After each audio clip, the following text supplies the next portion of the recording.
যুবক, মদিনাওয়ালা নবীর আদর্শটাই আমার আদর্শ। আমি আমার নিজের মন মতো খানা খাবো না, নবীর তরিকায় খাবো। জুতা পরা আমার নিজের কোনো তরিকা নাই, নবীর তরিকাই আমার তরিকা। আমি বাথরুমে যাই, আমার কোনো সিস্টেম নাই, নবীর সিস্টেমটাই আমার সিস্টেম। আমি বাথরুমে যাব বাম পা দিয়া, টুপি বইরা যাব বা মাথা ঢেকে যাব, খালি পায়ে যাব না। নবীর তরিকাই মানি, দুনিয়ায় কল্যাণ, পরকালেও জান্নাত। মুসলমান মানে আনুগত্যকারী। এখন আনুগত্যকারী তো হতে পারি নাই। যে ব্যক্তি আল্লাহর কাছে আনুগত্য করবে ওই বান্দা কখনো গুনাহ করবে না। অতএব গুনাহ থেকে নিজেকে বাঁচানোই হলো খাঁটি মুসলমান হওয়ার একমাত্র পথ। গুনাহ থেকে বাঁচবেন কেমনে? পিছনের একটা অংশ গেছে জীবনের গুনাহ সহ, সামনে আর একটা জীবন আসতেছে, ওইটা গুনাহ হতে পারে, হয় না এখনো। পেছনের যে গুনাহ হয়ে গেল, এখান থেকে পবিত্র হওয়ার একমাত্র মেডিসিন হলো তওবা, ইস্তেগফার। সামনের জীবনে যেন আমার দ্বারা কোনো গুনাহ না হয়, হাতের গুনাহ, চোখের গুনাহ, পায়ের গুনাহ, অন্তরের গুনাহ। সেজন্য আলাদা আর একটা মেডিসিন লাগবে, ওটার নাম তাকওয়া, আল্লাহর ভয়। আর এই দোনোটা যদি বান্দা নিজের মধ্যে নিতে হয়, এই দুনিয়ায় বর্তমানে আল্লাহর খাস উলামায়ে কেরাম যারা আল্লাহওয়ালা, যারা তাদের নেক নজর ছাড়া সম্ভব হবে না। আল্লাহওয়ালাদের নেক নজর লাগবেই, উলামায়ে কেরামের সোহবত লাগবেই, না হয় তার দুনিয়াও বরবাদ, আখিরাতও বরবাদ। আল্লাহর প্রিয় বান্দাদের নেক নজরের মধ্যে আলাদা পাওয়ার আছে।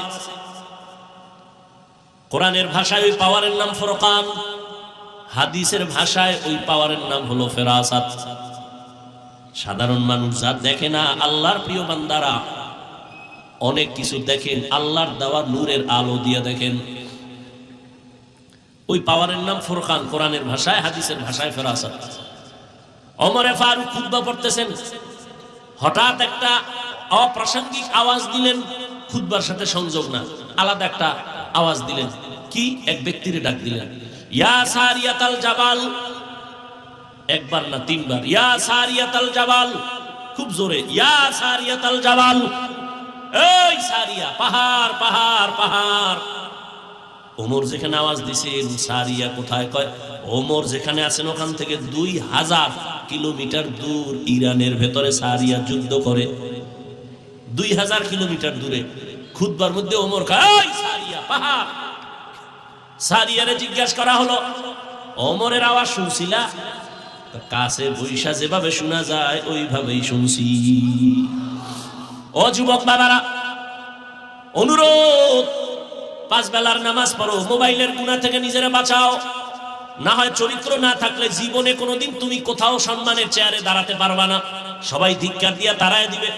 আবার এই যে মোবাইল দেখতে দেখতে কিন্তু তুমি রোগী হয়ে যাইতেছো, খবর নাই। টের পাইবা মেয়াদ যখন শেষ হয়ে যাবে, চোখের পার্সের মেয়াদ থাকবে না, কানের মেয়াদ থাকবে না, জবানের মেয়াদ থাকবে না, হাতের মেয়াদ থাকবে না। মেয়াদ আছে তোর হায়াতের শেষ পর্যন্ত, তুই আগে এটা রেখে গেলাইছো, মেয়াদ শেষ, এখন অকেজো হয়ে যাবি। রোগ কিন্তু বাড়তেছে দিন। এখনো সময় আছে, গুনাহ থেকে বাঁচো, নিজের কল্যাণের জন্য নামাজ পড়ো, মা বাবার দোয়া নাও, শিক্ষকের দোয়া নাও, আলেমের পরামর্শ নাও, পিছনের গুনাহ থেকে তওবা করো। क्या आपको पता है, इकोनॉमिक टाइम्स के अनुसार भारत सरकार 2030 तक रोड पर चलने वाले 30% व्हीकल्स को নাও, আলেমের পরামর্শ নাও, পিছনের গুনাহ থেকে তওবা করো। পর্দার আড়ালের মা বোনেরা, আপনাদের মতো কত মা কত বোন এই এলাকায় এখনো আছে, পর্দা করে, নামাজ পড়ে, স্বামীর মালের খেয়ানত করে না, মোবাইলে চরিত্র বিক্রি করে না। এরে আম্মা জানেরা, আপনারা এখনো পারেন না, এখনো সময় আছে, তওবা করেন। আদর্শ সন্তানের মা হইয়া কবরে যান, সন্তানটাকে আদর্শ ডাক্তার বানায় যাইয়েন, আদর্শ ইঞ্জিনিয়ার প্রফেসর বানান, আদর্শ ব্যবসায়ী, আদর্শ চাকরিজীবী হন। যারা আদর্শ ব্যবসায়ী হবে এরা দোকানে লাগবে না, বিক্রি করা মাল ফেরত নেওয়া হয় না। যারা আদর্শবান ব্যবসায়ী হবে তারা লাগবে অবশ্যই বিক্রি করা মাল ফেরত নেওয়া হয়। আল্লাহ বলেন, ইয়া আইয়ুহাল্লাযীনা আমানুত্তাকুল্লাহা হাক্কা তুকাতিহ। হে দুনিয়ার মুমিন, তোমরা আল্লাহকে ভয় করো হক আদায় করে ভয় করার মতো। ওয়ালা তামুতুন্না ইল্লা ওয়া আনতুম মুসলিমুন। তোমরা কেউ মুসলমান না হইয়া মৃত্যুবরণ করিও না।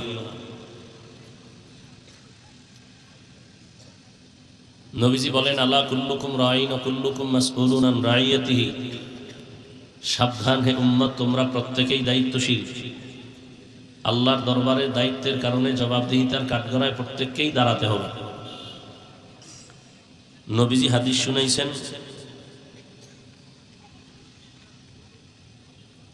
সাহাবায়ে কেরামদের মধ্য থেকে কেউ প্রশ্ন করছেন, ইয়া রাসূলুল্লাহ, দায়িত্বশীল কে কার উপর? এই মোবাইল বন্ধ করো।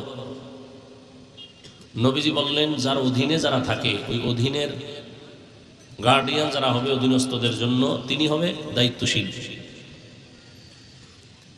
যেমন প্রত্যেকটা সন্তান তার মা বাবার অধীন, মা বাবা সন্তানের, কথা বলেন না কেন ভাই, দায়িত্বশীল।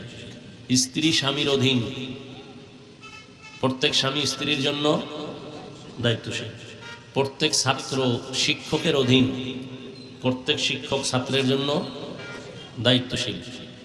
মসজিদের সমস্ত মুসল্লি ইমাম ও খতিবের অধীন, প্রত্যেক ইমাম ও খতিব মুসল্লিদের জন্য কি কমিটি কিন্তু দায়িত্বশীল না, মনে রাখবেন। মসজিদের কমিটি মুসল্লিদের কিনা, খুব ভালো করে খেয়াল করবেন। কমিটি মসজিদ মেরামতের দায়িত্বশীল, কোনখানে ইট লাগবে, বালু লাগবে, বাতি লাগবে, ফ্যান লাগবে, এসি লাগবে, এই দায়িত্ব হলো কমিটি। মুসল্লিদেরকে যত পরামর্শ ধর্মীয় লাইনে কোরআন সুন্নাহর আলোকে সব কিছুর দায়িত্ব ইমাম এবং খতিবের। এখানে যদি কেউ চালাকি করে, এটা চালাকি না, এটা বেয়াদবি। ইমাম ও খতিবের সামনে যদি কেউ ধর্ম নিয়ে কিছু বলতে চায়, সে বেয়াদব। মুসল্লিদের দায়িত্বশীল ইমাম খতিব, আর মসজিদের মেরামতের দায়িত্বশীল কে? কমিটি। কমিটির কাজ হইল মসজিদ সুন্দর করা, মুসল্লিদের জন্য বসার জায়গা করা, কার্পেটের ব্যবস্থা করা, ফ্যানের ব্যবস্থা করা, ইমাম মসজিদের যারা খাদেম মুয়াজ্জিন এদের জন্য আরামের ব্যবস্থা করা, খানার আয়োজন করা, ঘুমানোর ব্যবস্থা করা।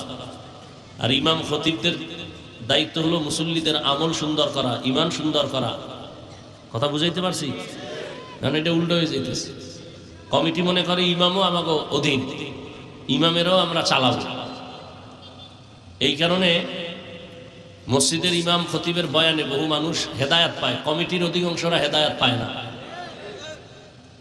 কেন? তারা ইমাম খতিবের থেকে হেদায়েতের বাণী শুনতে চায় না। আল্লাহ হেদায়েত দান করুন।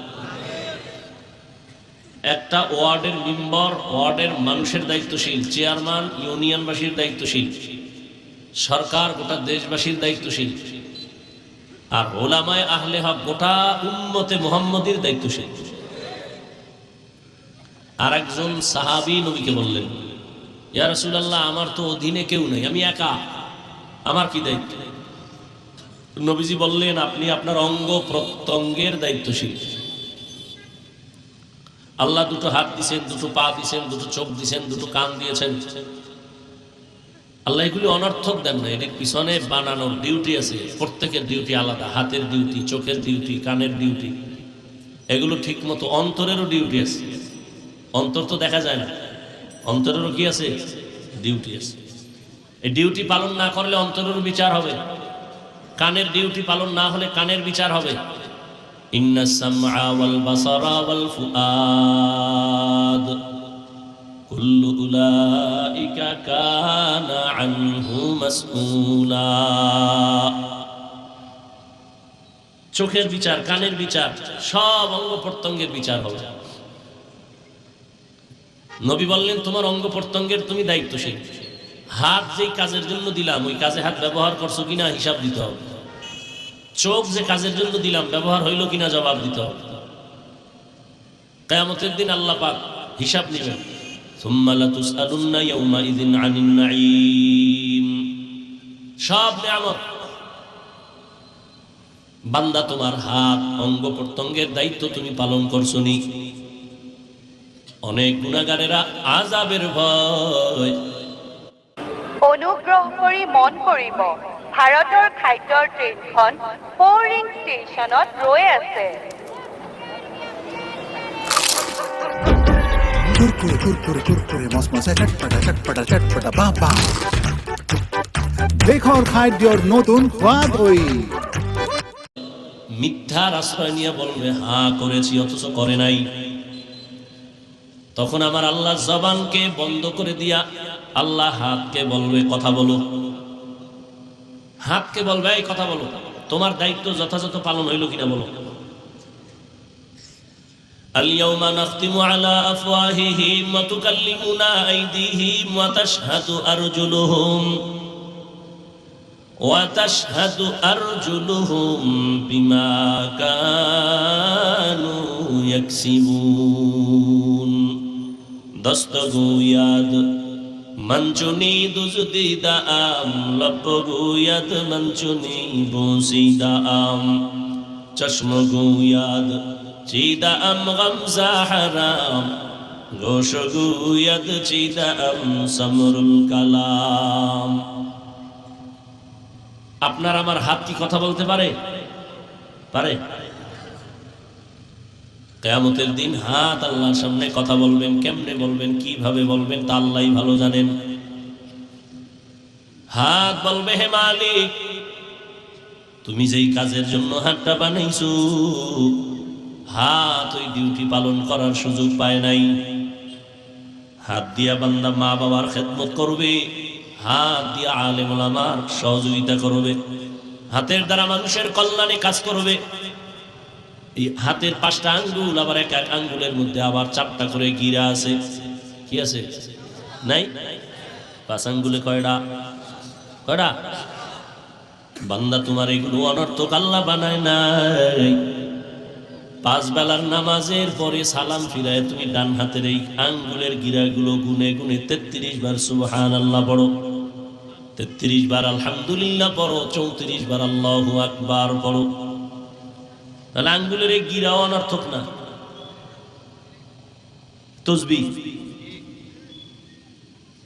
আবার ঘুমের সময় একবার পড়ো। তুমি যখন ঘুমাইতে যাও বিছানায় শুয়া শুয়া অথবা বসে বসে 33 বার সুবহানাল্লাহ, 33 বার আলহামদুলিল্লাহ, 34 বার আল্লাহু আকবারের তাসবিহ পড়ো ওযু সহকারে ডান হাতের। এই কোন হাতের? অনেকের দেখা যায় বাম হাতের কর গুইনাই গিরাগুলো গুইনা পড়ে, এটা উচিত না। ডান হাতের।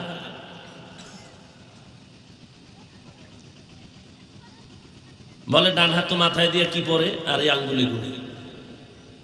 হ্যাঁ, নামাজের সালাম ফিরাইয়া 3 বার পড়বে আস্তাগফিরুল্লাহ আস্তাগফিরুল্লাহ আস্তাগফিরুল্লাহ। কয়বার? এর আগে পড়বে আল্লাহু আকবার। আস্তাগফিরুল্লাহ কয়বার? তার আগে কি পড়বে? কোন সময় এই কাম? সালাম ফিরানোর সাথে সাথে আসসালামু আলাইকুম ওয়া রাহমাতুল্লাহ, আসসালামু আলাইকুম ওয়া রাহমাতুল্লাহ। সালাম ফিরাই তো ওই গাল যেন পিছের লোকে দেখে এই পরিমাণ ফিরাই তো। এরকম একটা দিলাম এরকম একটা দিলাম হবে না। পুরা ডান দিকে এভাবে গাল যেন পিছন থেকে দেখা যায়। আবার বাম দিকে ফিরাইলো পিছন দিয়ে বাম গাল দেখা যায়। নজর থাকবে সিনার উপরে। কোথায়? না কাতারের শেষ মাথায়। এত সোজা নামাজ। এই জন্য তো নামাজ পড়ে বিড়ি টানে, নামাজ পড়েও গাঞ্জা খায়, নামাজ পড়ে ইয়াবা খায়, নামাজ পড়ে মাইয়া লইয়া আড্ডা দেয়, নামাজ পড়ে আবার সুদ খায়, ঘুষ খায়, মদ পান করে। নামাজ কাজে লাগে না, কাজের নামাজ পড়ে না, লাগবে কেমন? সালাম ফিরানো মাত্রই আল্লাহু আকবার, আস্তাগফিরুল্লাহ আস্তাগফিরুল্লাহ আস্তাগফিরুল্লাহ। হ্যাঁ, এরপরে কি আমল করে আমি জানি না, আপনারা কি করেন? বাম হাতে আর ডাইন হাত মাথায় কি আমি বুঝি না, এটা কি? হ্যাঁ, এই আস্তাগফিরুল্লাহ পড়তে কি মাথায় হাত দেওয়া লাগে? হ্যাঁ, এবার কেমনে আমরা যে আমল করি? আমি আমল করি এই আস্তাগফিরুল্লাহ 3 বারের পরে 11 বার ইয়া নূর ইয়া নূর ইয়া নূর ইয়া নূর ইয়া নূর। এটা কয়বার? 11 বার কইরা চোখে ফু দেওয়া। কোথায়? এরপরে মাথায় হাত দিয়া ইয়া কবিয়্যু, কি ইয়া কবিয়্যু 11 বার ডান হাত দিয়া। এরপরে এবার ডান হাতের কর গুইনা গুইনা গুইনা গুইনা 33 বার সুবহানাল্লাহ আলহামদুলিল্লাহ, 34 বার আল্লাহু আকবার। এই তো বাম হাতের কাম কি না প্রায় মানুষ করে, আমি বুঝি না। কেউ জিজ্ঞাসা সময় ভাই কি করে বাম হাত দিয়ে করে, কি করে আল্লাহ জানে। মাথার কি কাম আর বাম হাতের কি কাম? ডান হাত মাথায়, বাম হাতে কি গুনে আল্লাহ জানার। अंकल अंकल, एक अश्वगंधा, एक शिलाजीत, एक सफेद मूसली, एक गोक्षुरा, एक शतावरी दे। মাথায় বাম হাতে কি গুনে আল্লাহ জানার। গুনে কি? বিদ্যুৎ ফেল। খালি শেষ। আলহামদুলিল্লাহ বলতে সময় লাগে না, মানে খালি এরকম খালি ঘুরাইতেই থাকে, কি করে আল্লাহ, এই নামাজ। এরপরে ফরজ নামাজের পরে দোয়া কবুল হয়। ইমাম সাহেব যে সবাই নিয়ে দোয়া করে, এটা নামাজের অংশ না। কেউ চাইলেও করতে পারে, না চাইলেও করতে পারে, কোনো সমস্যা নাই। তবে ফরজ নামাজের পরে দোয়া করা লাগবে, কারণ দোয়া কবুলের সময় দোয়া করবে মুখতাসার। আর এমনি হাদিসে শিখাইছে দোয়া কি, আল্লাহুম্মা আনতাস সালাম ওয়া মিনকাস সালাম তাবারাকতা ওয়া তাআলাইতা ইয়া যাল জালালি ওয়াল ইকরাম। এরপরে আবার এটা যদি না পারেন, এটা পারেন, সবাই পারেন, রব্বানা আতিনা ফিদ দুনিয়া হাসানাহ ওয়া ফিল আখিরাতি হাসানাহ ওয়া কিনা আযাবান নার। এই দোয়াটা মানে আপনি গুইনা গুইনা হাজার কোটি যা চাইবেন, এই দোয়ায় সব ঢুকানো আছে। ও আল্লাহ, দুনিয়াতে যত কল্যাণ আমার জন্য দরকার সব দাও, আখিরাতে আমার কল্যাণে যা প্রয়োজন সব দাও, এই সব ঢুকানো একটা আয়াতে। রব্বানা আতিনা ফিদ দুনিয়া, দুনিয়ার সমস্ত হাসানা আমাকে দাও, অফিল আখিরাতি, আখিরাতের হাসানাও দাও, অকিনা আযাবান নার, জাহান্নামের আযাব থেকে কি দাও, মুক্তি দাও। নামাজ আরো কঠিন। তাহলে হাত কিয়ামতের দিন আল্লাহর কাছে বলবে, আল্লাহ হাত দিয়ে আঙ্গুল টেনে টেনে কোরআন পড়বে বলে নাই, এই হাত দিয়া তোমার কাছে চাইবে চায় নাই, এই হাত দিয়া মা বাবার খেদমত করবে করে নাই, বরং আঙ্গুল দিয়া ফেসবুকে আলেমের বিরুদ্ধে, কোরআনের বিরুদ্ধে, দ্বীনের বিরুদ্ধে, ইসলামের বিরুদ্ধে লেখালেখি করত। এরকম বেয়াদব নাই? চোখ আল্লাহর কাছে বলবে, আয় আল্লাহ, তুমি যা দেখতে বলেছো দেখো নাই, এই চোখ দিয়া মা বাবা দেখবে সওয়াব, এই চক্ষু দিয়া আলেম দেখবে সওয়াব, এই চক্ষু দ্বারা বান্দা কোরআন শরীফ তাকায় তাকায় দেখবে সওয়াব, এই চোখ দিয়া বাইতুল্লাহ তাকায় তাকায় দেখবে সওয়াব। মা বাবারও মোহব্বতে দেখে নাই, আলেমরেও দেখে নাই, কোরআন দেখে নাই, কাবা দেখে নাই, বরং দরওয়াজা জানালা বন্ধ করে সারাটা রাত মোবাইলটা সামনে নিয়ে কবিরা গুনাহ কবিরা গুনাহ কবিরা গুনাহ করে করে দেখে দেখে রাত কাটাইছে সারা রাত এই মোবাইল। আল্লাহ যদি মোবাইলের কারণে 50,000 মানুষকে ঠাডা দিয়ে মারে, এরপরে জাতি মোবাইল ছাড়বে না। মরছে তো কয়েকটা, মোবাইল ব্রাস্ট হয়ে গেছে, মরে গেছে, এরপরও কি মোবাইল ছাড়ছে? এই জাতির কপাল বড় খারাপ হয়ে গেছে। মা ছাড়বে, বাবা ছাড়বে, দুনিয়া ছাড়বে, মোবাইল ছাড়বে না। এই যে আমি বলতেছি, প্রয়োজনে বলবে বক্তা বাদ দাও, আমাকে মোবাইলের আকাম বাদ দেওয়া যাবে না। কি বাহাদুরের মতো আপনারা বসে আছেন মোবাইলওয়ালারা, না? অথচ একবারও কি এই যুবক চিন্তা করছো তোর চেহারার মধ্যে কোনো নূর নাই? একবারও ভাবছো? তুমি তো ভাবতেছো তোমাকে খুব প্রিন্স লাগে, না? তোমার অনুমানের চেয়েও খারাপ লাগে। তোমার খবর আছে? সারা রাত্র কবিরা গুনাহ করছো না, কেউ দেখে নাই, কে দেখছেন? সারা রাত তুই মোবাইলে গুনাহ করছো, কেউ দেখে নাই, তোর মাও দেখে নাই। ওই গুনাহ করার আসর চেহারার মধ্যে উঠে পড়ছে, চেহারার মধ্যে আলো নাই, উজ্জ্বলতা নাই, মায়া নাই। একটা যুবকের চেহারা দিয়ে তাকাইলে তো মায়া আসবে। তোমার চেহারা কুচ্ছিত কেন? মায়া আসে না কেন তাকাইলে? তোমার চেহারার নূর কোথায়? শুধু কি তাই, এই মোবাইলের কারণে তোমার কিডনি ড্যামেজ হয়ে গেছে, তোমার খবর আছে? এই মোবাইল দেখার কারণে তোমার চোখের পাওয়ার কমতেছে, তোমার খবর আছে? আমি যা বলতেছি কি হাসির কথা বলতেছি, তো বেলাজার মতো হাসো কেন? আমি তো হাসির কথা বলি নাই। আমি যা বলছি যদি একটু গভীরভাবে চিন্তা করো, গলা ফাটায় কান্না করা উচিত যে আমার কপালে তো খারাপ কেন, আমি এত খারাপ কেন হইলাম? এই মোবাইল দেখার কারণে তোমার হার্ট দুর্বল হয়ে গেছে, ব্রেন দুর্বল, কানের পাওয়ার দুর্বল, ঈমান আমল তো নাই, ওই চরিত্র শেষ। তুমি বুকে হাত দিয়ে বলতে পারবা না যে তোমার চরিত্র ভালো। লেখাপড়া তাও শেষ। এই একটা মোবাইলের কারণে মায়ের সাথে কত বেয়াদবি করো, সেই সন্তান জীবনে দুনিয়াতে এই অভিশপ্ত কপাল নিয়ে জন্ম নিলি কেন? এই মোবাইলের কারণে বাবার সাথে কত বেয়াদবি করেছো, শিক্ষকের সাথে বেয়াদবি করেছো, এই মোবাইলকে কেন্দ্র করে মা বাবার কত টাকা চুরি করেছো, এই মোবাইলকে কেন্দ্র করে আলেমদের সাথে বেয়াদবি, ইমামদের সাথে বেয়াদবি, মুরব্বীদের সাথে বেয়াদবি। এক কথায় তোর জীবনের কি পাইছো মোবাইল দিয়া যে তুই এখন মরে গেলে তোর মাও খুশি, বলবে না আমি খুশি, কিন্তু মনে মনে কাঁদবে আর বলবে তোর চরিত্রের কারণে আমি মা অনেক জায়গায় লজ্জা পেয়েছি, তুই মরে গেছো, একটা বালা গেছে। বালিশে মাথা লাগায় চিন্তা করিও যে তোমার কপালে কার অভিশাপ লাগছে, কারণ কি? অথচ তোমার মতোই যুবক, জীবনে মাদ্রাসায় পড়ে নাই, জেনারেল লাইন স্কুল কলেজে 5 ওয়াক্ত নামাজ পড়ে নাই, তাহলে ওর পাও ধোয়া পানি খা, দেখ একটু লজ্জা আসেনি? ওর পাও ধোয়া পানি পান কর 3 বেলা খালি বেনে, দেখ একটু লজ্জা আসেনি? নিমক হারাম কোথাকার। জীবনটা বেয়াদবি করতে করতে নষ্ট হয়ে যাচ্ছ। যে তোমার কল্যাণ চায় তুমি তাকে গালি দিতেছ। সারাটা রাত ঘরে ঘরে কবিরা গুনার প্র্যাকটিস চলে।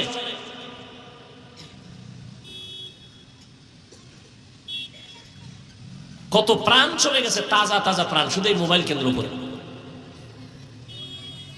বেঁচে থেকে লাভ কি? যদি আরো 20 বছর বাঁচো, পঙ্গু হয়ে বাঁচতে হবে। কেন? হাতের পাওয়ার থাকবে না, চোখের পাওয়ার নাই, কানের পাওয়ার নাই, হার্ট নাই, কিডনি নাই, তো বিছানায় শুয়ে শুয়ে কানতে হবে, আর কোনো উপায় নাই। কিছু যুবকেরা মোবাইল মোবাইল করে ল্যাংটা পাগল হয়ে গেছে রাস্তায়, খবর জানো? খবর জানো না? না, মোবাইল চালাইতে চালাইতে চালাইতে, গেমস খেলতে খেলতে এখন রাস্তায় অর্ধুলাঙ্গ পাগল, ল্যাংটা ঘুরে। শুধু মোবাইল, ফ্রি ফায়ার গেমস, আরো কি কি করতে করতে পাগল হয়ে গেছে। কত বাচ্চার খবর আমার কাছে আছে যে বাচ্চাগুলো বাবা মা মোবাইল দিছে, ওই মোবাইল দেখতে দেখতে এখন মাও বলে না, বাবাও বলে না, কথাই বলে না। আমার জানা মতে আমার কাছে যে কয়টা খবর আছে। আল্লাহ সব ভাইকে হেদায়েত দান করুন।